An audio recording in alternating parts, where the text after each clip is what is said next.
पु ल आणि सुनीताबाई एक सहजीवन. आयुष्यात मला भावलेलं एक गुज सांगतो. उपजीविकेसाठी आवश्यक असणाऱ्या विषयाचं शिक्षण जरूर घ्या. पोटापाण्याचा उद्योग जिद्दीने करा, पण एवढ्यावर थांबू नका. साहित्य, चित्र, संगीत, नाट्य, शिल्प, खेळ यातल्या एखाद्या तरी कलेशी मैत्री जमवा.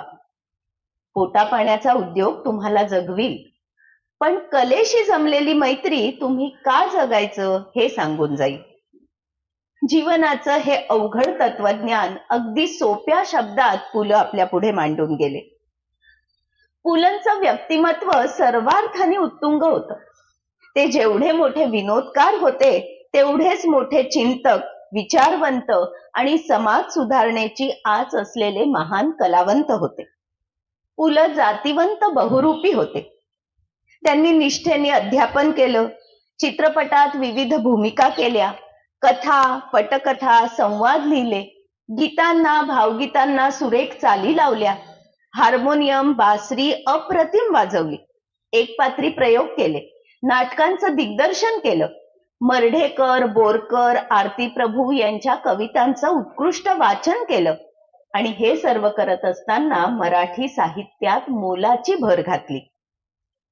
त्यांनी निर्मळ, प्रसन्न, अभिरुची संपन्न विनोदाच्या माध्यमातून मराठी माणसाच्या जीवनात अखंड आनंद निर्माण केला. खोगीर भरती, नसती उठाठेव, बटाट्याची चाळ, गोळाबेरीज, हसवणूक या विनोदी लिखाणाला वाचकांनी भरभरून दाद दिली. व्यक्ती आणि वल्ली या पुस्तकाला वाचकांच्या उदंड प्रेमाबरोबरच साहित्य अकादमीचा पुरस्कारही मिळाला. निखळ विनोद त्यांच्या वाक्यातून प्रकट होई. उपहास, उपरोध या शस्त्रांचा वापर करत त्यांच्या विनोदाला धार चढे, पण त्यांचा विनोद कधी कुणाला जखमी करत नसे. एकदा एकानं पुलंना विचारलं, तुम्हाला सगळ्यात जास्त काय आवडतं? पु ल म्हणाले, माणसं. हे उत्तर फक्त पु ल देऊ शकत होते. माणसांवर त्यांचं मनापासून प्रेम होतं. अनेक कला क्षेत्रातील दिग्गजांशी त्यांचे मैत्रीपूर्ण संबंध होते. पुलंच्या सहवासात आलेली प्रत्येक व्यक्ती पुलकित होऊन जायची. फुलाच्या आसपास जसा सुगंध दरवळतो, तसा पुलंच्या आसपास आनंद दरवळायचा. 12 जून 1946 रोजी सुनीताबाईंनी पत्नी म्हणून पुलंच्या आयुष्यात प्रवेश केला. कलावंत भाई एक मस्त मैफिल जमवावी आणि झोकून द्यावं तिथं स्वतःला, अशा प्रवृत्तीचे होते. त्यांना अनेक दिशा होत्या. कोणत्याही दिशेने ते सहज मन मुराद वाहत गेले असते. पण मग पुराचं पाणी वाहत आलं आणि गेलं, इतकंच झालं असतं. सुनीताबाईंनी ते पाणी नेमक्या कालव्यांमधून खेळवलं. एका अर्थाने पुलंच्या एकूणच सगळ्या कार्यकर्तृत्वाची पूर्वतयारी म्हणजे सुनीताबाई. सुनीताबाई बुद्धिमान, मेहनती, ध्येयवादी, कलासक्त आणि जिद्दी होत्या. त्यांची स्वतःची काही तत्व होती. त्या तत्वांशी त्यांनी कधीच तडजोड केली नाही. 1942च्या चले जाव चळवळीत सुनीताबाईंनी उडी घेतली. चळवळीत भाग घेतलेल्या विद्यार्थ्यांना कॉलेजने निलंबित केलं. माफी मागितली तरच कॉलेजमध्ये परत प्रवेशाची हमी दिली. काही विद्यार्थ्यांनी तो मार्ग पत्करला देखील, पण सुनीताबाईंनी माफी मागायला नकार दिला. स्वातंत्र्य लढ्यात भाग घेणं हे प्रत्येक भारतीयाचं कर्तव्य आहे, त्याबद्दल माफी कसली मागायची, हा त्यांचा विचार होता.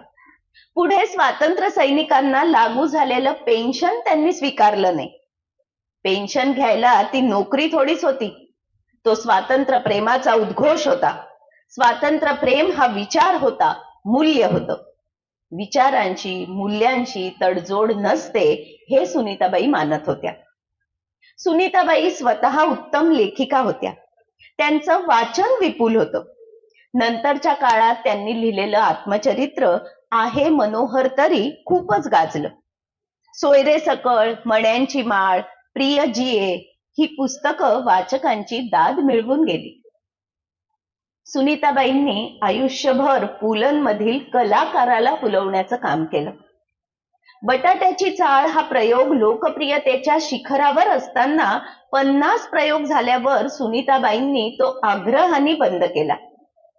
पुलंनी नवं काही लिहावं, जुन्यातच अडकून पडू नये हा त्यामागील हेतू होता.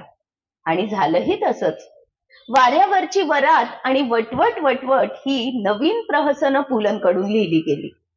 चित्रपट आणि नाटक यापेक्षा पुस्तकांचं जीवन अधिक आहे हे जाणून सुनीताबाईंनी पुलंना लेखनासाठी प्रोत्साहित केलं. संसाराच्या जबाबदाऱ्या, दैनंदिन जीवनातील वृक्ष व्यवहार, पुस्तकांचे हक्क, रॉयल्टी असे आर्थिक व्यवहार सुनीताबाईंनी उत्तम प्रकारे सांभाळले.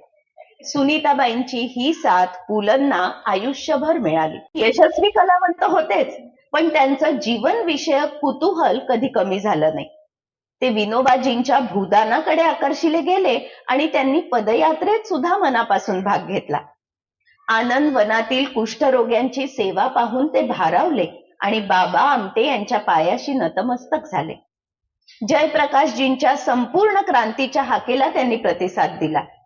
रवींद्रनाथांचं साहित्य मुळातून वाचता यावं म्हणून शांतिनिकेतनला जाऊन बंगाली शिकले. एखाद्यावर अवलंबून राहणं हा पुलंचा स्वभाव होता. पुलंमधील हे मूलपण सुनीताबाईंनी आयुष्यभर सांभाळलं. एके ठिकाणी फार काळ थांबायचं नाही, मागल्या ठिकाणचा लोभ किंवा कडवटपणा बरोबर आणायचा नाही, नव्या ठिकाणी एखाद्या पोराच्या उत्साहाने वावरायचं हा पुलंचा स्वभाव.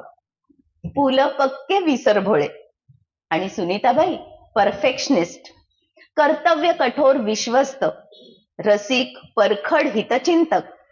एवढा विरोधाभास असूनही 54 वर्षांचं यशस्वी वैवाहिक जीवन दोघं जगले. पुलंवर सुनीताबाईंचं स्वतःहून अधिक प्रेम होतं. पुलंच्या अखेरच्या दिवसात त्या म्हणायच्या, माझ्या आधी भाई गेला तर बरं होईल, माझ्या नंतर याचं कसं होणार. पुलंनाही जाण होती की यशस्वी कलावंत म्हणून घडलेल्या त्यांच्या आयुष्यात सुनीताबाईंचा मोलाचा वाटा आहे. मित्रांमध्ये खाजगीत त्यांनी ही कबुली दिली होती की सुनीताला वजा केलं तर माझ्या आयुष्यात बाकी उरेल, पण 4 चौघांची असते तशी. बंगला गाडीचं सुख मी मिळवलं असतं, मैफिली भरवल्या असत्या, पण एकूणच भोगाशिवाय माझ्या आयुष्यात कशाला स्थान राहिलं नसतं. सुनीतांनी मला शिस्त लावली.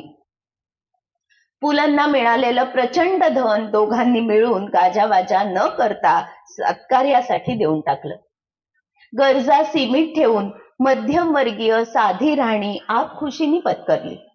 एका शब्दानेही प्रौढी न मिरवता, कोणत्याही प्रकारची जाहिरातबाजी न करता दोघांनी अनेक सांस्कृतिक सामाजिक संस्थांना लक्षावधी रुपयांची मदत केली. असं हे लोकविलक्षण दाम्पत्य. पद्मश्री, पद्मभूषण, महाराष्ट्र गौरव, महाराष्ट्र भूषण असलेले पुल आणि त्यांना सर्वार्थाने साथ देणाऱ्या सुनीताबाईंना मानाचा मुजरा. आता एक संवाद सादर करते, सुनीताबाई आणि त्यांच्या आई मधला संवाद. मुंबईमधील ओरिएंट हायस्कूलमध्ये पुलं शिक्षक होते. तिथे सुनीताबाई रुजू झाल्या. दोघांची ओळख वाढत गेली आणि दोघं एकमेकांच्या प्रेमात पडली. तो काळ होता 1945-46 चा, स्वातंत्र्यपूर्व काळ. तेव्हा मुलींनी स्वतःचं लग्न स्वतः ठरवणं जगावेगळी गोष्ट समजली जाई. सुनीताबाईंचं माहेर म्हणजे ठाकूरांचं घर मात्र सुधारलेलं होतं. सुनीताबाईंचे वडील वकील होते, विचारांनी परिपक्व होते. त्यामुळे सुनीताबाईंच्या लग्नाला त्यांचा विरोध असण्याचं कारण नव्हतं. पण सुनीताबाईंच्या आईनी मात्र लेकीसाठी काही स्थळं हेरून ठेवली होती. एकदा सुनीताबाई रत्नागिरीला आपल्या घरी आल्या असताना त्यांच्या आईनी लग्नाचा विषय काढला. तेव्हा सुनीताबाईंनी मी स्वतःचं लग्न स्वतः ठरवलं आहे असं आईला सांगितलं. त्यावेळी आईची आणि मुलीची झालेली ही जुगलबंदी. कुणाशी ठरवलंयस? आहे एक. अगं पण त्याला काही नाव गाव? त्यांनी काय फरक पडणार आहे? नावागावात काय आहे? अगं पण नाव तर सांग. मागावून सांगीनच, लपून थोडीच राहणार आहे. बरं बाई, पण रंगाने गोरा आहे ना? आता गोरेपणात काय विशेष आहे? ब्रिटिश लोक गोरेच, ते काय चांगले मानायचे? अरे देवा, ब्रिटिश शोधला की काय? नाही. चला, माझ्या एका तरी प्रश्नाला तू सरळ उत्तर दिलं. पण रंगाने गोरा आहे ना? आपल्या घरात कुणीच काळं नाही, आणि तू तर लख्ख गोरी आहेस. तितकासा गोरा नाही, पण काळा सुद्धा नाही. म्हणजे सावळा? हो, सावळा म्हणायला हरकत नाही. काळ्यापेक्षा सावळं म्हणणं कधीही चांगलं. तुझा तो हिंदू आहे ना? आई, माझा धर्मावर अजिबात विश्वास नाही हे ठाऊक आहे ना तुला? मी तुझ्या विश्वासाचं विचारत नाहीये. तुझा तो हिंदू आहे ना, का ख्रिश्चन मुसलमान कोणी शोधलायस?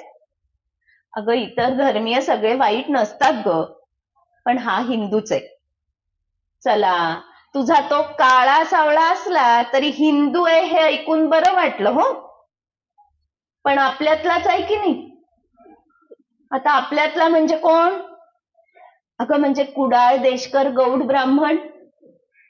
आणखीन किती वर्ष तू जात पात बघत बसणार आहेस?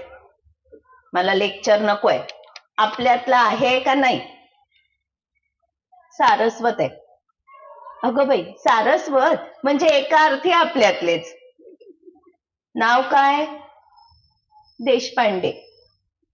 नुसतेच देशपांडे? अगं, पुरुषोत्तम लक्ष्मण देशपांडे, त्याला भाई म्हणतात. त्याला? नवऱ्याला अरे जारे म्हणतेस?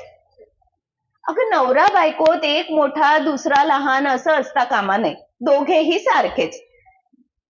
मग काय, लग्नानंतर सुद्धा त्यांना अरे भाई असं म्हणणार आहेस? हो, त्यात काय झालं? म्हणा हो, म्हणा.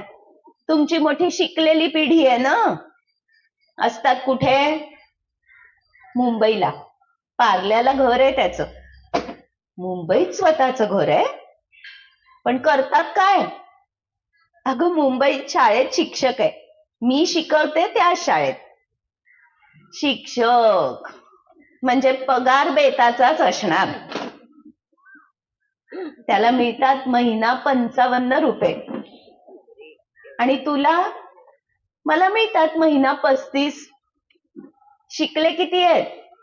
BA LLB. घरी कोण कोण आहे? अगं, त्याला वडील नाही. आई, 2 धाकटे भाऊ आणि एक लहान बहीण आहे. मोठ्या बहिणीचं लग्न होऊन ती सासरी आहे.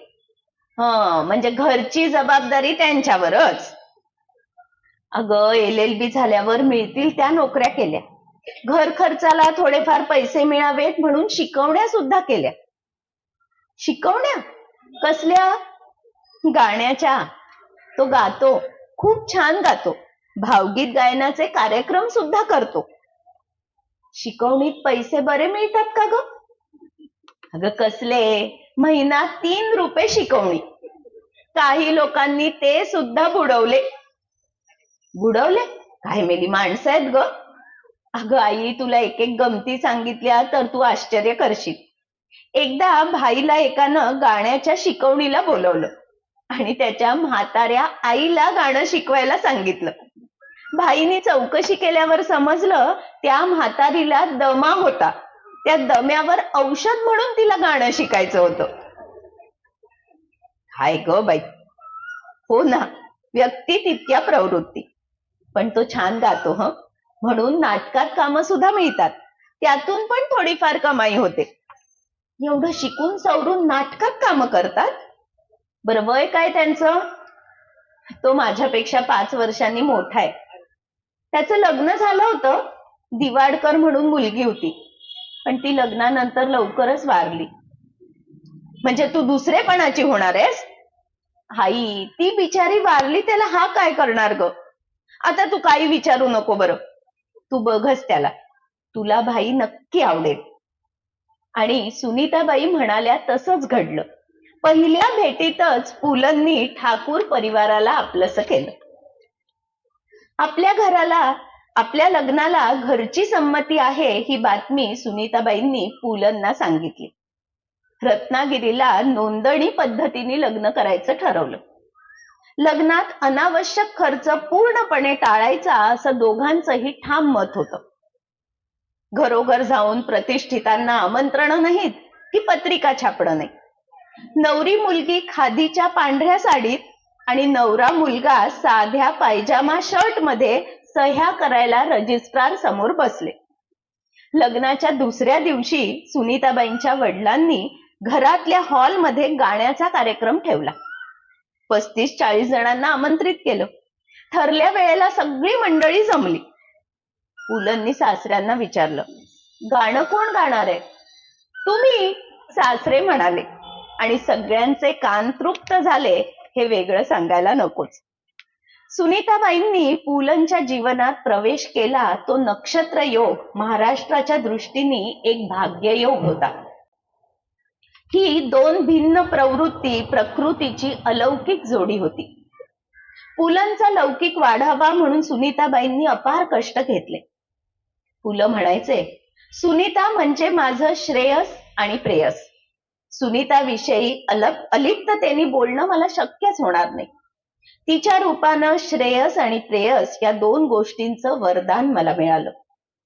सुनीता ठाकूर नावाच्या एका बुद्धिवान आणि संपन्न घराण्यातल्या मुलीला गरिबीचा वसा घेऊन माझ्या संसार करावा लागला. 55 रुपयांमध्ये 60 जणांच्या संसाराचा गाडा ओढणाऱ्या मला त्यावेळी नाव यश यातलं काही नव्हतं. पण त्यानंतरचा 50 वर्षांचा प्रवास हा मात्र आम्हा दोघांचा आहे. मला एकट्याला त्यातून वेगळं काढता येणारच नाही. सुनीता माझी मार्गदर्शक, नाट्य काव्य वाचनातील सहकारिणी आणि व्यवस्थापक. अनेक भूमिका तिनं शारीरिक मानसिक कष्टांची पर्वा न करता पार पाडल्या. निराशेच्या क्षणी मला धीर दिला आणि यशाच्या प्रसंगी माझा तोल जाऊ दिला नाही.